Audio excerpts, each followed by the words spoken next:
I'm making a video talking about these Flagship models. This is a 750 2008. It is in pretty rough condition. You can see it's leaking from everything. Even the control arm bushings are leaking and tore up. This front, it has a live sway bar, and it's fluidic, and it has these hydraulic lines going to it. And that's leaking. It's leaking coolant everywhere from everything, including these pipes under the intake manifold. It's all very, very expensive stuff. It's a 750, so this was a Flagship, super high-end car when it came out, and they cost a lot of money. And now that they're more reasonable, they still cost a lot of money.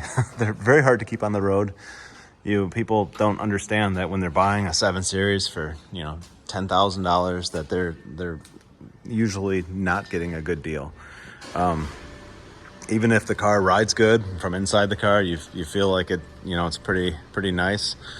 You bring it to a shop and you have them do a full inspection. Somebody that knows what they're looking at, it's going to need a lot of work, especially when they get up over 100,000 miles. And every single thing, all the interior stuff, all the cool options, the stuff that made it a special car when it came out, is all very, very expensive to replace, repair.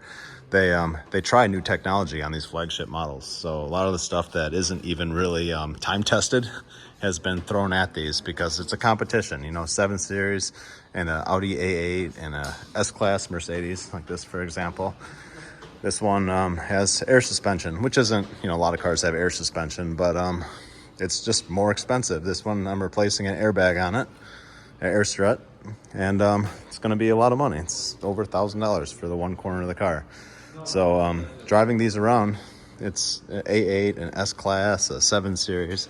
It's usually a terrible idea. And if you have the money to own one of these and keep it nice, you may as well get a new one with a warranty at that point, because it's going to cost so much. And driving them around in a state of disrepair, you're not getting good gas mileage. It's not safe on the road. It's very rarely is it a good idea. It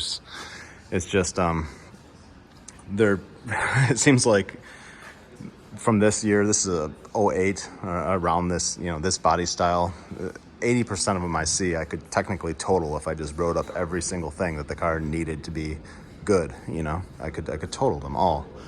And it's just not a good investment. Usually the people buy them and then they bring them in for me to do a post-purchase inspection, which is a terrible idea to begin with. You should always have that inspected first.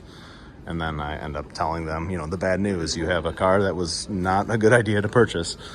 But yeah, if you have one, I would say just try to keep fluids in it. That's the most important thing you can do, especially if you can't afford to fix everything.